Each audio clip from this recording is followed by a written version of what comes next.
Are you tired of spending hours on content creation? Are you tired of trying to rack your brain, trying to figure out what you want to say to your audience?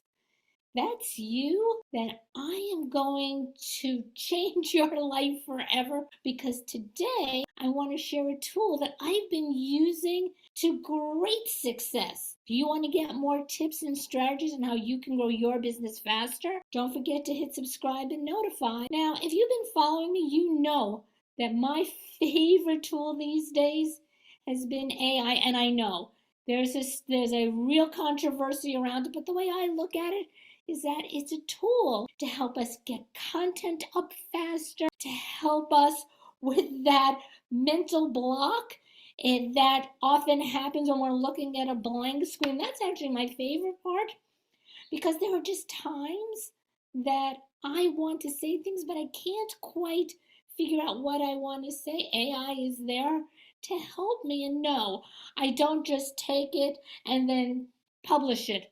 I take it, I look at it, I make it sound like me, and then I hope this is helpful. I hope you got value from this. Make sure to scroll down to successwithkarenb.com to get all of my low cost, no cost resources to help you grow your business faster.